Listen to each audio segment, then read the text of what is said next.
नमस्कार दोस्तों, CGPSC knowledge hub यानी कि क्लियर सीजीपीएससी के इस यूट्यूब चैनल पे आप लोग का बहुत बहुत स्वागत है। दोस्तों हम जो है आप लोग के लिए एसीएफ से संबंधित कुछ वीडियोस जो है अपने यूट्यूब चैनल पे ला रहे हैं। जैसे हमारा वीडियो पैकेज तो चल ही रहा है एसीएफ का, साथ ही हमारे जो रेगुलर बैचेस है वो भी स्टार्ट हो चुके हैं। तो उसके साथ साथ हम जो है कुछ वीडियोज़ इंपॉर्टेंट टॉपिक के हो सकते हैं जो एसीएफ में आप लोग के लिए महत्वपूर्ण भूमिका निभा सकते हैं, उसको हम जो है आप लोग के लिए ला के रखते हैं। तो अभी तक जो है अगर आप हमारा वीडियो देख रहे हैं और आप अभी तक आपने चैनल सब्सक्राइब नहीं किया है, सब्सक्राइब कर लीजिए, क्योंकि हमेशा आते ही रहता है हमारे यहाँ वीडियो, कुछ ना कुछ अलग अलग टॉपिक पर हम लाते रहते हैं। तो अभी एसीएफ का जो है थोड़ा क्रेज बढ़ा है, तो एसीएफ पे ला रहे हैं ताकि लोगों को थोड़ी बहुत जो हेल्प हो सकते हैं वो हम करने का प्रयास कर रहे हैं। बाकी यदि हम बात करें तो आज हम बात करेंगे खरपतवार की। खरपतवार जिसको वीड भी कहा जाता है, याद रखिएगा खरपतवार के भी नाम से जाना जाता है। यह ऐसा चीज है जिसको आपने कहीं ना कहीं पे देखा जरूर होगा। खरपतवार है तो आपको आए दिन जो है, अगर आप रास्ते पे जो है रोजमर्रा की अपनी जिंदगी जी रहे हैं तो रास्ते पे कहीं पड़े जो है मैदान पे, आपको कहीं पे भी हो, खरपतवार तो सभी जगह दिखाई देते हैं। तो आप हमारा जो एसीएफ का सिलेबस है उसमें खरपतवार के संबंधित एक टॉपिक ही है, बड़ा टॉपिक, जिसमें प्रकार, प्रबंधन और नियंत्रण के बारे में आज जो है कुछ चर्चा करेंगे। कुछ मुद्दों पर थोड़ा सा जो है समय को ध्यान रखते हुए यूट्यूब के माध्यम से जो है हम ये वीडियो डाल रहे हैं, तो थोड़ा शॉर्ट में जो है एक चर्चा रहेगी, लेकिन आप लोग के लिए इंपॉर्टेंट रहेगी। तो वीडियो अंत तक जरूर देखिएगा, लाइक कर दीजिए, कमेंट कर दीजिएगा जरूर, और दूसरे अपने दोस्तों को भी शेयर कर दीजिएगा। तो चलिए हम आगे शुरू करते हैं। थोड़ा सा हम बात कर लेते हैं आज के जो टॉपिक रहेगा। एक रहेगा खरपतवार पर, उनकी विशेषताओं पर रहेगा। उसके अलावा प्रकीर्णन, विभिन्न फसलों के साथ उनकी संबद्धता, उनका गुणन और खरपतवारों का कर्षण यानी कि एक प्रकार से नियंत्रण पर रहेगा। स्पेशली बात करेंगे जैविक और रासायनिक नियंत्रण की। ये आपका क्या है, ये आपका एक प्रकार से सिलेबस का है जो खरपतवार संबंधी दिया गया है एग्रीकल्चर वाले पार्ट पे। तो हम इस पर चर्चा करेंगे। उससे पहले आपको जो है हम कुछ बता देते हैं जो है सबसे पहले खरपतवार के बारे में। तो खरपतवार क्या होता है आप समझिएगा। जैसे हम खरपतवार स्टार्ट करेंगे तो हमें सबसे पहले खरपतवार है क्या ये जानना जरूरी है। उसके बाद ही हम बाकी चीजों पर, कैसे उसका प्रबंधन होगा, कैसे नियंत्रण होगा, क्या विशेषताएं होंगी, उस पर जा सकते हैं। तो खरपतवार क्या है, ऐसा कोई भी चीज जो आपको लग रहा है, ऐसा कोई भी फसल है या कोई भी घास फूस है जो आपके किसी काम का नहीं है, वो क्या कहलाएगा, खरपतवार कहलाएगा। जिसको आप चाह ही नहीं रहे थे कि वो उग जाए, फिर भी आपके घर बाड़ी में उग चुका है, तो क्या है वो खरपतवार है। लेकिन खरपतवार को भी देखोगे तो ऐसा नहीं है कि इसका जो है महत्व नहीं है, महत्व इसका भी है। इवन कुछ जड़ी बूटी तक खरपतवार से जो है निर्मित किए जा सकते हैं। तो चलिए जानते हैं खरपतवार क्या है। खरपतवार या वीड ऐसे अवांछित पौधे होते हैं जो किसी स्थान पर बिना बोए ही उगते हैं, और ये क्या करते हैं, इनकी उपस्थिति से किसानों को लाभ की तुलना में हानि हो जाती है। मतलब किसानों का जो फसल है वो क्या होता है, एक प्रकार से बर्बाद होने लगता है। पीटर ने इनके लिए एक परिभाषा दी है कि एक ऐसा पौधा जिसकी हानि करने की क्षमता उसकी लाभ करने की क्षमता से अधिक होती है खरपतवार कहलाती है। यानी कि जहां पे भी उगेगा ये हानि ही करेगा अपेक्षाकृत लाभ के। खरपतवार के उदाहरण में आप देख पाएंगे गेहूं की फसल में उगने वाला जैसे जंगली जई का पौधा है, वो एक प्रकार से खरपतवार का उदाहरण है। खेतों और अन्य स्थान पर ये कहीं पे भी जो है उग जाता है, तेजी से बढ़ता है, और साथ में अगर कोई पौधा इसके आ जाए तो उसकी जो भी गुणवत्ता है, पौधे की बढ़ने की क्षमता है, उसको क्या करेगा, उसको ब्रेक लगा देगा, उसकी क्षमता को घटाएगा, और उसकी क्षमता से अपना खुद पोषित होकर क्या करेगा, फसल की गुणवत्ता को नष्ट करके खुद ही आगे बढ़ने का प्रयास करता है। तो ध्यान रखेंगे खरपतवार के बारे में।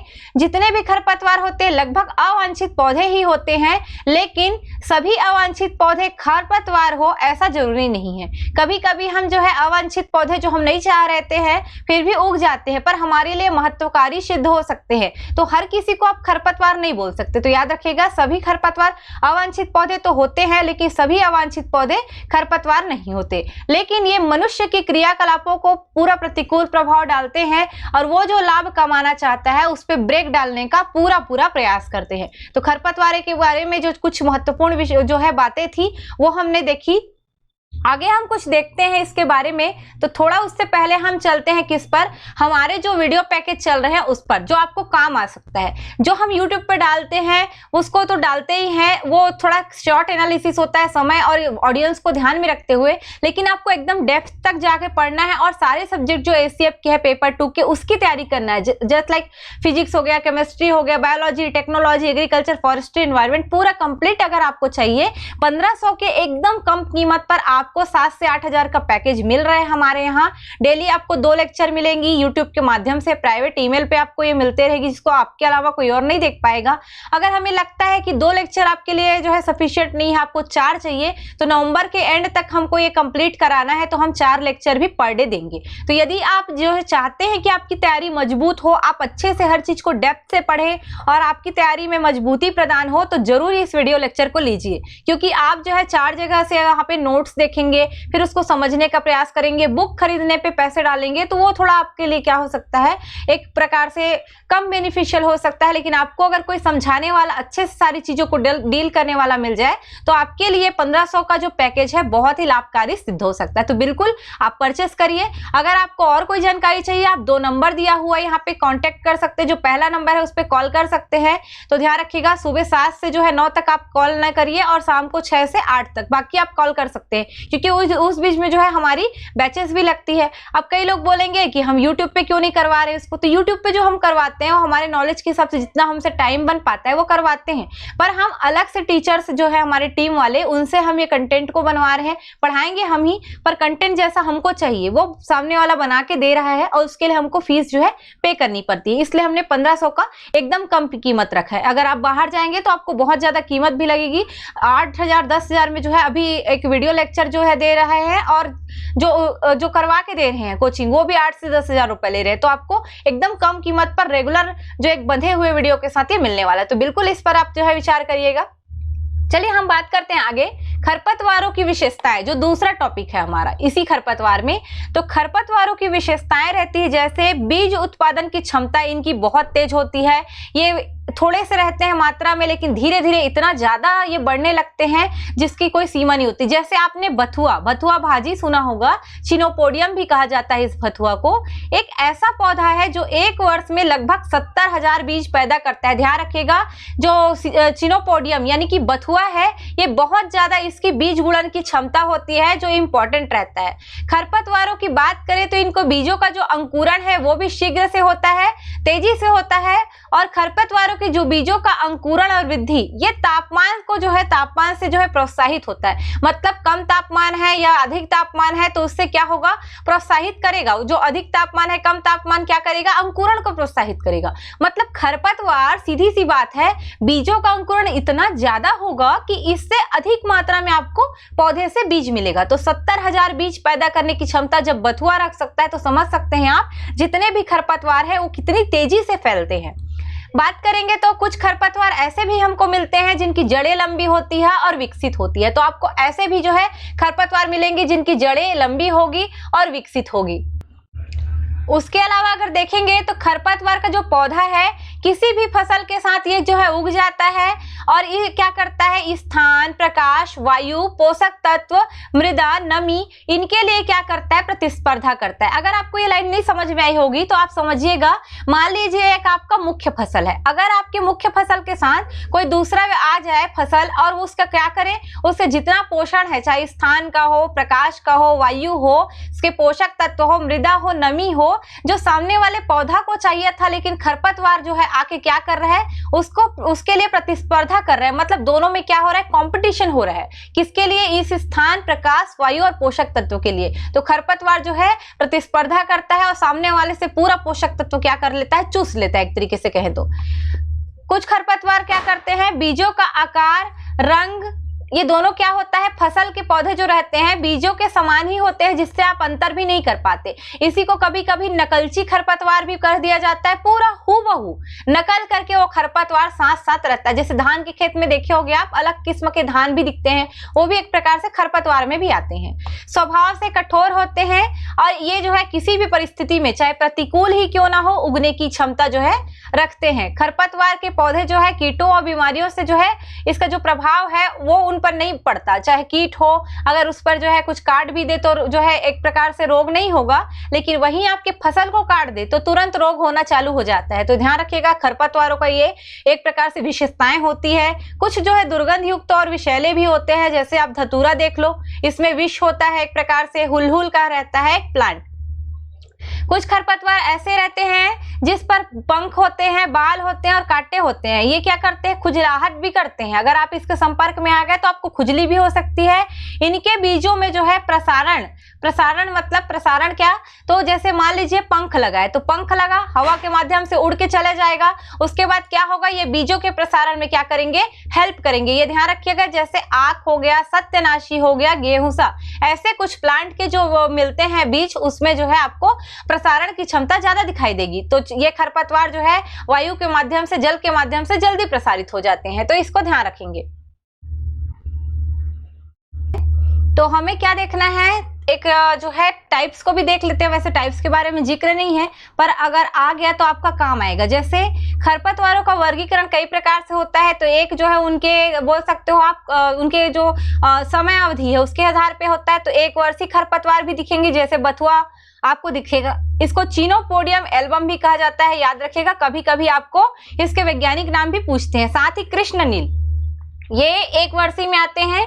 द्विवर्षीय खरपतवार तो जंगली गाजर देखा होगा आपने, जिसको वाइल्ड कैरेट भी बोलते हैं, जंगली गोभी यानी कि वाइल्ड कैबेज भी मिलेगा। बहुवर्षीय खरपतवार भी होते हैं, जैसे मोथा, दूब घास। तो ये एक वर्षीय, द्विवर्षीय, बहुवर्षीय कहने का मतलब ये है जो अपना जीवन चक्र एक वर्ष में पूरा करे, एक वर्षीय खरपतवार है। जो 2 वर्ष में करे, द्विवर्षीय खरपतवार है। जो बहुत सारे वर्ष में करे, मतलब बहुत टाइम लगे उसको हम बहुवर्षीय खरपतवार कहते हैं। और बात करें अगर हम, तो कुछ और भी प्रकार मिलेंगे जिसमें आपको मिलते हैं। एक सापेक्ष खरपतवार है, जब आपको ऐसा लगेगा कि आपका फसल है उसी के सापेक्ष कोई दूसरा फसल आ गया है, जिसको आप जो है अनचाहा नहीं बोल सकते, पर आपने चाहा नहीं था कि हो जाए ऐसा जो खरपतवार जैसा। तो जब एक फसल के साथ दूसरा फसल आ जाए, मतलब एक प्रकार से एक फसल के सापेक्ष दूसरा जो है फसल दिखे, तो समझ लीजिए वो क्या है, सापेक्ष खरपतवार। जैसे गेहूं के खेत में कभी कभी जौ के पौधे दिखते हैं, या चना के खेत में आपको गेहूं के पौधे दिखते हैं, तो ये सापेक्ष खरपतवार है।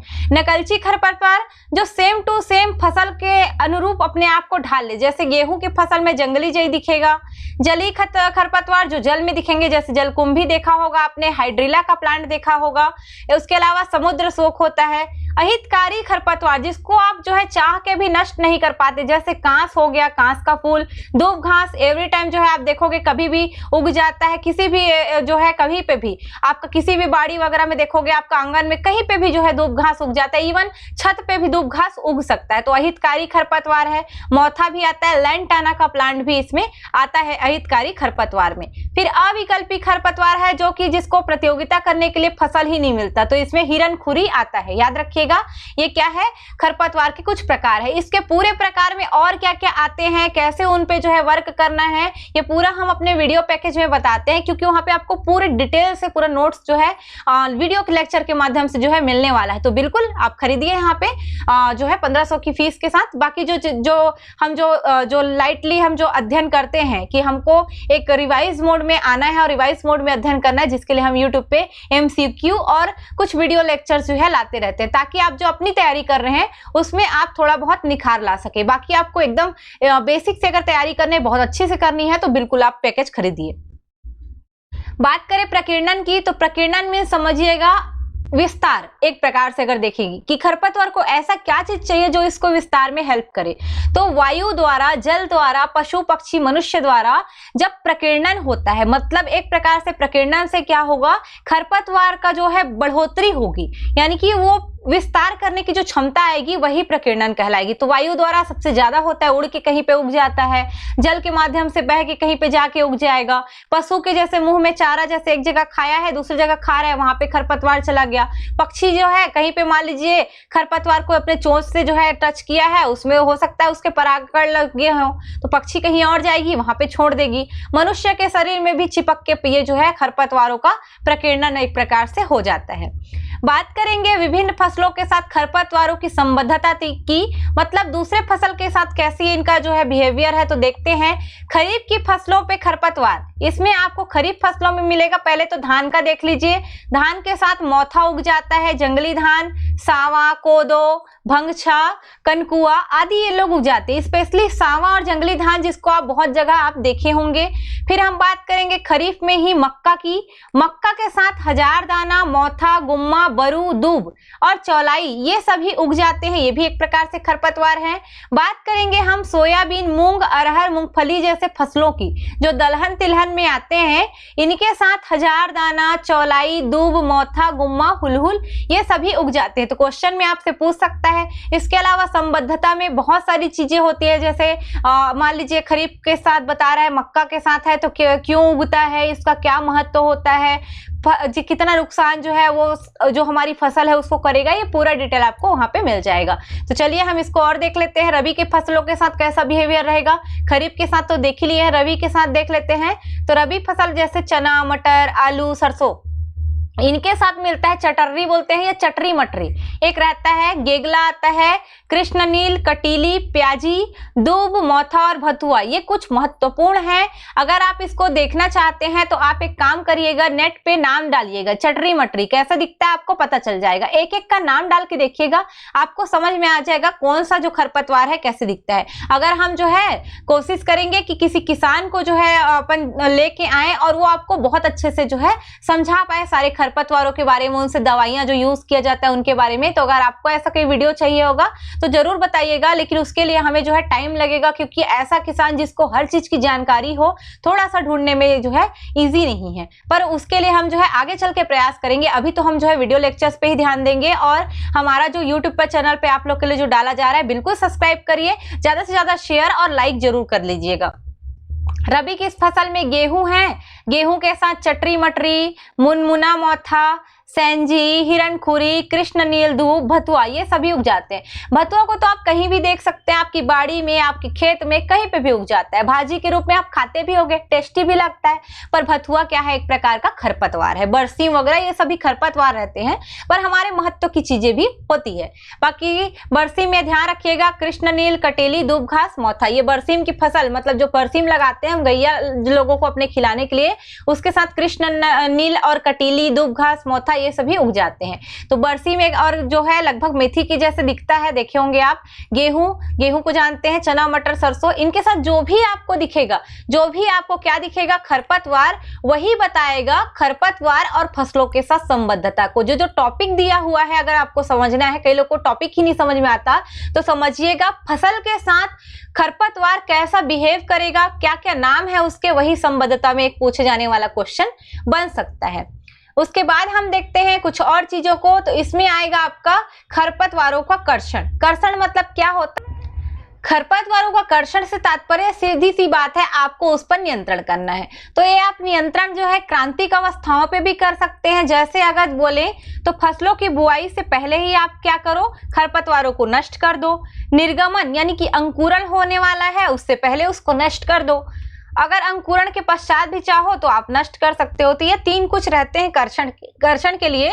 इसके अलावा अगर आपको कर्षण या नियंत्रण करना है तो आपको समझना पड़ेगा खरपतवारों का स्वभाव कैसा है, उनका जीवन चक्र क्या है, कौन सा रसायन उनके प्रति जो है बोल सकते हो संवेदनशील है, या कौन से रसायन को सहन नहीं कर सकता, कौन से को सहन कर सकता है, बीज कैसे हैं, बीजों का अंकुरण कैसा है, सुप्तावस्था कैसा है, उसमें प्रकीर्णन किस प्रकार से हो रहा है, उनका वितरण कैसे हो रहा है, हर चीजों का नॉलेज आपको पता होना चाहिए, तभी आप खरपतवारों पर नियंत्रण कर सकते हो। वरना खरपतवार ऐसी चीज है जिस पर नियंत्रण करना बहुत ही मुश्किल काम है।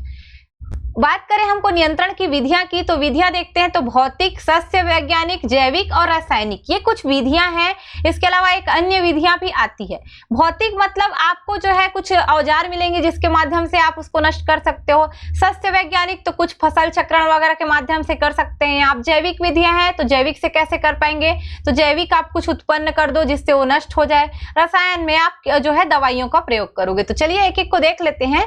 सबसे पहले देखते हैं भौतिक विधि में क्या होगा? तो भौतिक विधि में भौतिक चीजों का यूज होगा, यानी कि आप विभिन्न प्रकार के यंत्र जैसे खुरपी, फावड़ा, खुदाई करने वाले यंत्र है, हैंड है, इन सब का प्रयोग करके खरपतवारों को क्या कर सकते हो? या तो काट सकते हो या तो नष्ट कर सकते हो। सस्य वैज्ञानिक विधि में फसल चक्र हो गया, फसलों के चुनाव में आप सावधानी रखो, कार्बनिक खादों का प्रयोग करो, ठीक है, भूमि सुधार का कार्यक्रम जो चलता है उसको आप फॉलो करो। कई बार भूमि को आप पड़ती छोड़ दो जिससे उनको एक प्रकार से किसी भी प्रकार का पोषण ना मिले खरपतवारों को आगे बढ़ने में। पड़ती भूमि में आप क्या करो? पानी भर दो जिससे वो गल जाए। फसल कटाई की विधि में आप परिवर्तन करो। खरपतवारों को नियंत्रित करने का सबसे अच्छा तरीका है आप खरपतवार को समझो, आप उसकी फीलिंग को समझो, वो चाहता क्या है, उसके बाद क्या करो? उस पर आक्रमण करो। यानी कि वो जो है आपको करना है उसके साथ धोखा, तो धोखा करने से पहले उसकी फीलिंग को क्या करो? यहाँ पे खरपतवार को समझना जरूरी है। बिल्कुल इसको अदर वे में मत लीजिएगा, पर खरपतवारों के साथ आपको क्या करना है? उसके पीठ में छुरा भोंकने वाला काम करना है। तो पहले मित्रता देखो, उसको समझो आप, अगर किसान हो या नहीं हो, उसके बाद आप जो है उसके पीठ पे छुरा भोंक दो, मतलब उसको नष्ट कर दो। अदर वे में मत लीजिएगा, बस एक याद करने का तरीका है। जैविक विधि की बात करेंगे तो जैविक विधि मतलब आप कीटों को, मछलियों, घोंघा, इन सब का, फफूंद का, ऐसे चीजों का आप ला के रखो पौधों के साथ जो कि प्रतिस्पर्धा कर सके। मतलब आप खरपतवारों के साथ ऐसे जो है जीव जंतुओं को लाओ या पौधों को लाओ जो कि खरपतवारों के साथ प्रतिस्पर्धा या कंपटीशन करे और उसको दबा दे, ना कि खरपतवार को बढ़ाए। तो जैसे कुछ मछलियां होती है खरपतवारों को खा जाती है, कीटे खा जाते हैं, घोंघा भी अपना जो है भोजन बना के उसको खा देते हैं, तो ऐसी विधि कहलाती है जैविक विधि। आप जब जीवों को, जीव जंतु या ऐसे जो आपका लिविंग बींग्स है उसको ला रहे हो खरपतवार से सामना कराने, तो जैविक विधि कहलाती है। तो कीटों और पादप रोगों द्वारा जो है जैविक विधि से जो है हम क्या कर सकते हैं? खरपतवार और नियंत्रण जो है कर सकते हैं। कभी कभी पादप रोग भी खरपतवारों के नियंत्रण करने के लिए आवश्यक रहता है। तो ये प्राचीन विधि भी बोल सकते हो आप कि पहले पादप रोगों के द्वारा भी खरपतवार को नियंत्रण किया जाता था, बाकी कीट भी यहाँ पर लाए जाते थे, यानी कि पाले जाते थे। कीट ज्यादा जो है, कीट जो है उत्पन्न हो, ऐसा हम क्या बनाएंगे? थोड़ा सा माहौल बनाएंगे वहां पे। रासायनिक विधि में रसायन का छिड़काव कर सकते हो, जैसे पोटेशियम साइनेट इसमें आता है, नाइट्रोफेन, अमोनियम सल्फामेट, पैराक्वाट, डाइक्वाट, इन सब का नाम जो है खरपतवार नाशी में शामिल है। याद रखिएगा पोटेशियम साइनेट और नाइट्रोफेन ये खास करके बहुत ज्यादा चलता है, तो याद रखेंगे आप। PCP, paraquat, diquat, weed oil, उसके अलावा डीएनबीपी, ये सभी क्या है? संपर्क खरपतवार नाशी है। तो याद रखिएगा इन लोग क्या करते हैं, इसको आप जैसे ही डालोगे तो जो भी संपर्क में खरपतवार है, मतलब फसल के संपर्क में, तो फसल के संपर्क में जो रहेगा वो नष्ट हो जाएगा, फसलों को जो है नुकसान नहीं करता है। लेकिन कभी कभी खरपतवारों को नष्ट करने के चक्कर में आपकी भूमि की उर्वरता भी घटती है, और साथ ही क्या घटता है? आपका फसल वो भी थोड़ा सा नुकसानदेह रहता है, जिससे आपके शरीरों को भी नुकसान होता है। रासायनिक चीजों का प्रयोग सही नहीं है, पर क्या करें? खरपतवार से हमको नष्ट करना है खरपतवार को, तो कुछ तो करना पड़ेगा।